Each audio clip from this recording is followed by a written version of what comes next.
성령 하나님, 우리 모든 사람들에게 성령 하나님 특별한 은혜를 부어주셔서 교회를 세우게 하시고 하나님의 나라를 이 땅 가운데 세우게 하시고 특별히 각 사람이 유용하게 쓰임받는 것을 기뻐하신 성령 하나님, 우리 안에 있는 은사들을 확인하며 우리 안에 있는 은사들이 힘있게 사용되어지도록 성령 하나님 우리의 삶을 드리길 원하오니 우리에게 묶여있는 육들이 우리의 또한 육의 생각과 또한 그러한 것들이 주님 앞에 힘있게 그렇게 또한 자유케 되어지는 귀한 시간 되게 인도하여 주옵소서. 감사드리며 예수 그리스도의 이름으로 기도했습니다.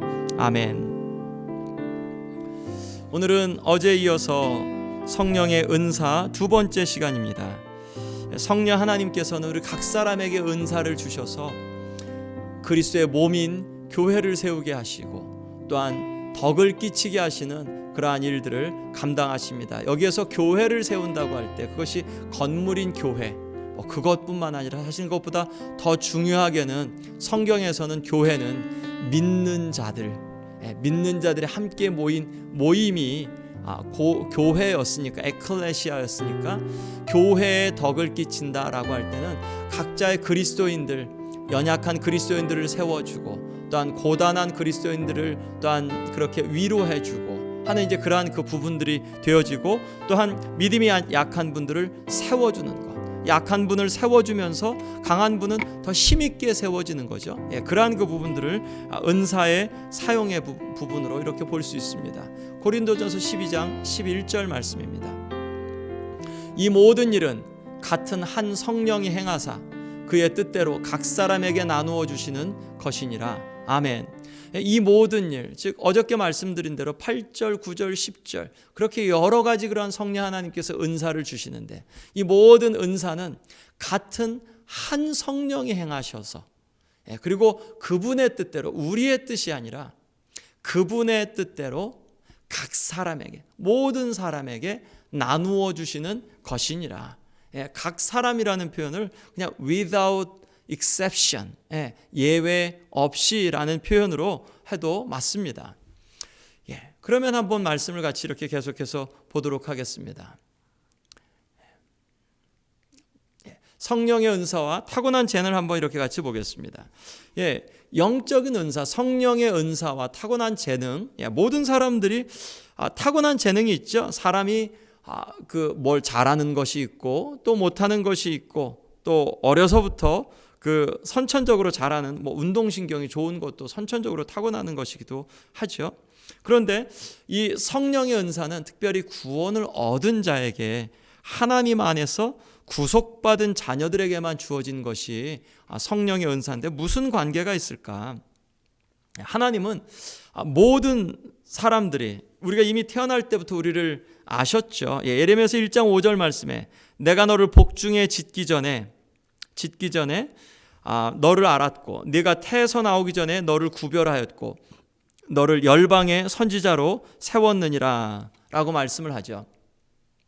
구속받은 자녀들에게 그 이전에 믿지 않았더라도 우리를 이미 아시는 주님, 그래서 우리에게 이미 그 재능을 주시고 또한 선천적인 기질을 주셔서 그것대로 또한 사용하시는데, 성령 하나님께서 은사를 우리에게 주실 때 또한 그 우리를 이미 아시기 때문에 그것을 통하여서 또 허락해 주시기도 하신다는 그러한 그 말씀이죠. 갈라디아서 1장 15절 말씀에서도 내 어머니의 태로부터 나를 택정하시고 은혜로 나를 부르셨다라고 그렇게 말씀하죠. 어머니의 태에서부터 나를 택하신 하나님, 우리가 예수 그리스도를 믿기 이전부터 우리를 아셔서 우리를 아시는 하나님께서 그 가운데 하셨으니까, 그러니까 우리의 재능, 선천적인 기질, 그런 것들이 성령의 은사와 관계가 없다고 이야기할 수 없죠. 타고난 재능, 회심 후에 성령의 은사와의 연관성, 성령 하나님께서 아시니까 또한 그것을 사용하시죠. 그리고 그러한 그 부분들이 조화가 되게 그렇게 해주시는 것.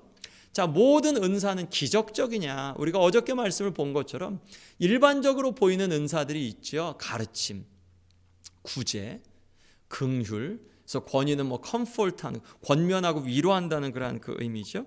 이런 부분들은 사실은 그냥 일상적으로 보여지는 그러한 그 사람들의 기질 혹은 성품 혹은 재능 뭐 이런 부분들처럼 보여지잖아요. 그것이 로마서 말씀이나 혹은 이제 그 고린도서 12장 후반절의 말씀 같은 경우 이제 그런 부분들을 보이죠. 에베소 그 말씀에서도 그 가운데 있는 은사들에서 이런 것들이 보여지죠. 자, 아마 이 은사를 이야기하면서 가장 이렇게 그 어려운 부분, 또한 저와 여러분들이 뭐 방언의 은사, 예언의 은사, 혹은 신유의 은사, 혹은 더 깊게는 사랑의 은사, 뭐 이런 것들을 구할 때 구한 것은 받은 줄로 믿으라라고 이제 그런 말씀 따라 아마 저도 수십 번 그렇게 그 기도원 가서 이것에 대해서 막 몇 시간 동안 부르짖고 그렇게 했던 거 기억나고요. 지금도 마찬가지로 성령 하나님 앞에 이 시대의 필요에 맞게 하나님 그러한 은사를 더하시고 또한 성령 하나님 은혜를 부어 주옵소서 이제 그런 기도를 주님께 드리잖아요. 이런 기적을 일으키는 그러한 은사들을 우리가 어떻게 봐야 될 거냐 하는 부분들이 아마 굉장히 좀 저희들에게는 어려운 부분이죠. 왜냐하면 프루브가 되기가 이게 그 증명되기가 일부에서는 증명이 됐다고 이야기하지만 또 일부에서는 아니라고 이야기하기 때문에 각자의 체험에 따라서 그것이 달라지기 때문에 그리고 또 어떤 분들 같은 경우는 뭐 방언의 은사를 30년, 50년 그렇게 기도하신 분들 꽤 많이 있으시잖아요. 그런데 아직도 방언의 은사를 못 받아서 이건 뭐 하나님이 하시는 건가? 뭐 이제 이런 생각들도 하게 되기도 하죠. 예. 자, 다 사도겠느냐? 다 예언자겠느냐? 사도도 은사 중에 하나였었죠. 그 고린도서 12장 후반절 말씀에서 예언자겠느냐? 그것도 에베소 그 3장 말씀에서 동일하게 이렇게 나오는 그러한 그 말씀이죠. 자, 사도에 대한 부분도 이게 우리가 볼 때 사도라는 뜻이 보냄을 받았다. 그런데 예수님의 사도들 12명, 성경에서 그 많은 복음주의자들은 사도직은 예수님 당시로 인해서 끝났다라고 그렇게 해석을 하고 있거든요. 왜냐하면 예수님의 사도지. 그런데 우리가 지금 보면 아직도 어파솔이라는 그런 호칭을 뭐 흑인들 같은 경우 아프리칸 그런 크리스천들 많이 하죠. 무슨 의미로 이게 사도직이 아직도 있는 거냐 없는 거냐 우리는 좀 생소한 것 같아도 사실은 신학자들 안에서는 굉장히 큰 그런 논쟁이 되고 있는 부분이에요. 그런데 이제 제가 책을 한 3권 정도 참고했습니다. 존 스타트 목사님이나 혹은 밀라드 에릭슨 목사 그런 분들 같은 경우는 사도직은 예수님 때 이래로 끝났다. 굉장히 저명한 분들이죠. 또 웨인 그루덤 그 교수님은 사도를 우리가 조금 그 광범위하게 보냄받은 자들, 그러면 우리도 예수 그리스도에 의해서 지금 보냄받은 그런 존재들이죠, 이 세상에. 그렇게 보면 우리가 사도가 되는 거 아니냐, 우리가 작은 예수가 작은 사도가 되는 거 아니냐라는 이제 그런 그 논리로 이야기하면 그러면 사도직은 지금도 되어지는 거죠. 이런 부분에 있어서 기적을 일으키는 것 같은 은사들, 예언자도 이 예언, 앞일을 예언하는 거 이거 좀 샤머니즘적인 요소 있는 거 아니야? 이제라고 이야기해서 그 많은 복음주의자들은 이거 예언의 은사는 그 초대교회로 끝났다. 그런데 이제 그 웨인 그루덤 교수님처럼 비니아드나 혹은 은사주의 이런 쪽에서는 예언을 꼭 앞일을 내다보는 그런 뭐 성경적인 권위 거기까지 생각하지 않고 예언에 대한 부분들을 우리에게 하나님께서 그냥 그 마음에 어떤 생각을 주셔서 그래서 성령 하나님께서 우리에게 주신 생각이 그것이 그 누군가에게 말할 수 있고 또한 누군가에게 하나님의 말씀을 그 주신 생각으로 나눌 수 있다면 그것도 성령 하나님께서 우리에게 주신 그런 말씀이 되지 않겠냐라는 이제 그런 광범위한 부분까지 이야기하면 그러면 그리스도인이 예언자가 될 수 있다라는 이제 부분으로 여기서 조금 이따 한번 볼게요. 내일 말씀에서 미리 예자냐 아니면 맡길 예자냐라는 이제 그런 한자를 통하여서 우리가 그 부분을 보게 될 거예요. 자, 성경이 완성되었기에 예언은 그쳤다라고 존 스타트 목사님이나 이제 밀라드 에릭슨은 이야기하는데 웨인 그루덤 교수님 같은 경우는 하나님이 주시는 말씀을 나누면 그것이 예언의 활동이다. 사람을 말씀을 통하여서 그 사람을 세우면 그러면 그가 예언의 그런 사역들을 감당하는 거다라고 이야기를 하고 있습니다. 자, 은사의 범위. 모든 그리스도인이 적어도 한 가지씩은 은사를 가지고 있다라는 거예요. 제가 아까 왜 그런 예언의 은사나 뭐 사도 혹은 방언의 은사 이런 부분들을 이야기하냐면, 우리가 한 가지 갖고 한 가지 우리가 갖고 있는 체험한 그거 가지고 전부인 것처럼 이야기하는 것보다는 조금 더 포괄적인 지식을 갖고 그런 가운데서 저와 여러분들이 하나님 안에서 확신하는 그런 그 부분들을 갖고 신앙생활을 하는 것이, 그것이 우리에게는 훨씬 균형 잡힌 그런 신앙생활을 할 수 있고, 또한 다른 사람들을 향하여서 조금 더 오픈된 마음으로, 뭐 이단에 오픈하라는 말씀이 아니라 기독교 안에서 그냥 복음주의적인 진영 안에서 받아들여지는 그러한 그 분들의 그러한 의견들에 대해서는 조금 더 열린 마음으로, 그거 하나님 안에서 배우려고 하는 마음으로 이렇게 그런 자세로 가는 것이 좋겠다라는 그런 의도였습니다. 모든 그리스도인이 적어도 한 가지씩은 은사를 갖고 있습니다. 교회는 그리스도의 몸이죠. 그리고 왜냐하면 그리스도의 몸이니까, 각 지체니까, 지체가 그 가운데 다 있으니까, 그런 부분에서 로마서 12장 3절 6절 말씀에서 내게 주신 은혜로 말미암아 너희 중 각 사람에게 말하노니, 너희 중 각 사람에게 말하노니, 모든 사람에게. 고린도전서 12장 11절 말씀도 이 모든 일은 같은 한 성령이 행하사 그 뜻대로 각 사람에게 나눠주시느니라. 에베소서 4장 7절도 우리 각 사람에게 그리스도의 선물의 분량대로 은혜를 주시나니, 각 사람에게. 베드로전서 4장 10절도 각각 은사를 받은 대로. 그러니까 5 문장이 있었죠. 성령의 은사를 나열하는. 그 중에서 4 말씀에서 각각 각 사람에게 하는 이 각이라는 each 혹은 every라고 번역할 수 있는 이제 그러한 용어를 썼다는 거예요. 그러니까 은사는 각 사람에게, 모든 사람에게 주셨고, 그 가운데서 그리스도의 몸으로 우리를 부르셔서 우리가 쉬는, 다리가 아프다고 그냥 쉬고 어디 가야 되는데 나 힘들어 못 가겠어, 그냥 다리가 쉬어서 몸이 못 가게 하지 말고, 우리에게 주신 그러한 기능 또한 은사들은 하나님 앞에서 사용하는 게, 하나님이 사용하도록 주신 거니까. 그렇기 때문에 저와 여러분들이 기도하면서 나아가야 되는 것은, 하나님 은사를 가진 자들을 교회 안에 일으켜 주십시오. 하나님 이 시대 가운데서 성령 하나님께서 주신 은사, 그러한 은사를 확인하여서 주님 사용하게 하여 주옵소서. 그래서 하나님 또한 우리의 은사를 하나님 사용하여서 나아가게 하여 주옵소서. 우리가 그렇게 기도하며 나아가야겠죠. 은사의 원천이 어디냐? 하나님의 은혜의 선물이라고 하셨어요.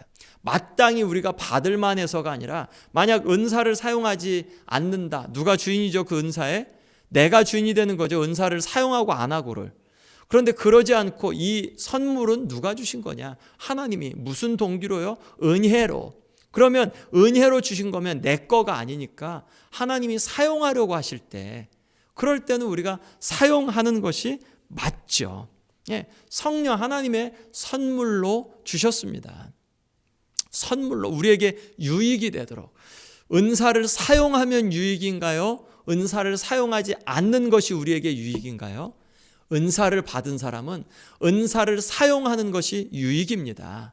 왜냐하면 성령 하나님께서 우리에게 선물로 주신 것, 좋은 것이면 그것은 사용할 때 더 빛이 나고, 사용할 때 그 상대방에게 혹은 그리스도의 몸인 교회에게 유익이 되고, 교회에 유익이 되는 것이 우리에게 기쁨이 되죠. 그러니까 성령 하나님의 선물, 은사는 사용하라고 주신 거예요. 하나님이 주권적으로 나누어 주시는 선물입니다. 우리가 물론 그 가운데서 하나님 앞에 구하고 또한 바라기도 해야겠지만, 그 가운데서 성령 하나님께서 주권적으로 나누어 주시기도 하셔요. 은사의 목적은 사용하도록 주셨습니다.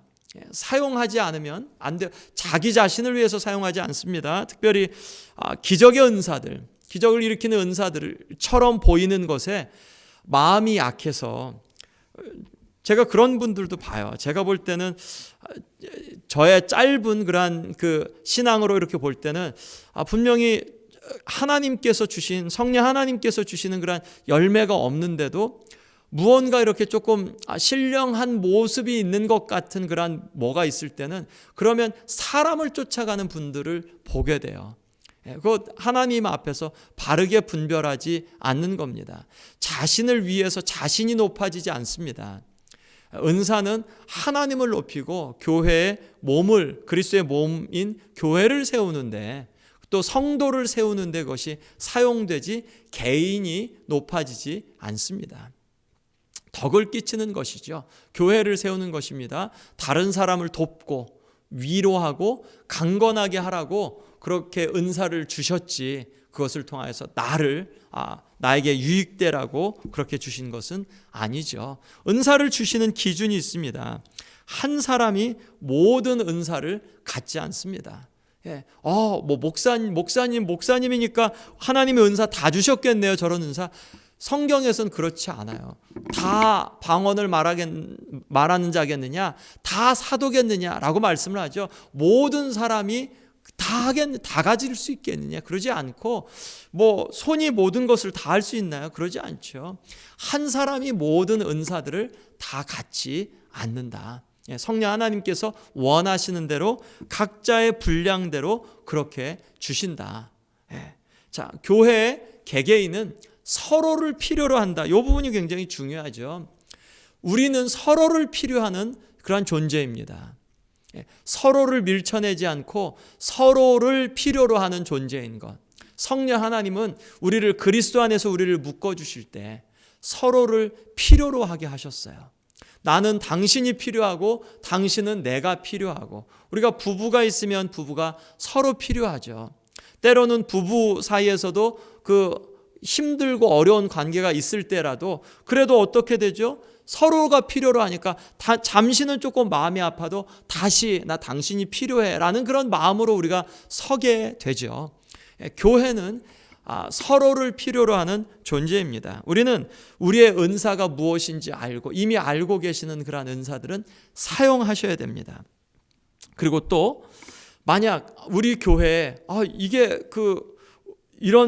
이 봉사가 필요한데, 이런 사역이 필요한데 아무도 안 나설 때, 그럴 때 하나님 앞에 열심히 있는 사람이 먼저 나서게 되죠. 그러면 은사가 없는데도 그런 필요에 따라서 우리가 자원하여 나갈 때는 하나님께서 그만한 것들을 채워주시는 것을 무척 많이 보죠. 제가 제 삶을 보더라도 분명히 제 은사가 아닌데 할 사람이 없고 자원하는 사람이 없고, 그래서 하나님 앞에 그것을 하다 보니까 하나님께서 가르쳐 주시고 또한 세워주신 것들을 많이 이렇게 보게 됩니다. 우리가 하나님의 은사가 사용되어지는 것, 나는 이 은사가 아니니까 나 못하겠어 라는 그러한 마음으로 보지 말고, 교회는 5명의 교회도 주님을 모시는 그러한 교회면 그 교회가 온전한 교회가 됩니다. 왜냐하면 예수님이 주인이시니까. 그리고 5명으로도 그런 가운데 충분하게 몸을 이룰 수 있고, 5만 명, 10만 명 있는 교회도 한 몸을 이루는 거예요. 예수님 안에서. 그러니까 우리에게 주신 그러한 은사, 중요한 건 어떤 은사를 받았느냐 보다 우리가 그 은사를 사용하느냐, 또 나는 이게 내 은사가 아니니까 못하겠다라는 그런 것보다 필요를 보고 하나님 앞에 구하면서 성령 하나님 지혜를 주시고 제게 열심을 주시고 또한 능력을 주시고 감당하게 하여 주옵소서 기도하며 나아가다 보면 성령 하나님께서 그 가운데 은사도 그 가운데 또 그 필요에 따라서 주시기도 하시고 또한 더 깊이 개발하기도 하시고, 무엇 때문에요? 몸을 세우시려고. 저 여러분들 주님 앞에 그러한 그 마음으로 우리가 서로가 서로를 필요로 하는 그러한 관계 가운데 있기를 예수 그리스도의 이름으로 간절히 축원드립니다. 기도하겠습니다. 성령님, 지금도 우리에게 은사를 주셔서 이 땅에 교회를 세우심을 감사합니다. 성령님, 우리 안에서 충만히 임하시고 필요한 은사를 더하시며 이 시대 부흥의 도구가 되게 하여 주옵소서. 같이 기도하겠습니다. 성령 하나님 감사합니다. 우리에게 필요한 모든 은사들을 몸을 세우는데 우리에게 충분하게 허락해 주신 것을 믿음으로 고백하고 감사합니다. 성령 하나님, 우리 각 사람의 마음 가운데 주신, 삶 가운데 주신 주님, 성령 하나님 그러한 은사들을 더 힘있게 보여주시고 또한 그것을 사용하는 기쁨을 허락하여 주시고 그것을 기쁘게 사용하는 자들을 바라보면서 우리도 또한 그 영혼들을 귀하게 여기고 서로를 필요로 하는 하나님 그러한 귀한 복된 관계 가운데 서가게 인도하여 주시옵소서. 성령 하나님, 우리가 시기하며 질투하며 교만하며 우리가 더 좋은 은사를 성령 하나님 남보다 더 우위에 서려고 하지 않고 성령 하나님이 주신 대로 감사하며 쓰임받게 하여 주옵소서. 특별히 성령 하나님이 이 시대 가운데 부흥을 일으키길 원하신 성령 하나님이 필요한 은사를 더하여 주옵소서. 우리에게 이 시대 가운데 부흥의 그러한 불길이 될 수 있고 부흥의 도구가 되게 우리 성령 하나님 우리를 인도하여 주시고 붙잡아 주시옵소서. 감사드리며 예수 그리스도의 이름으로 기도했습니다. 아멘.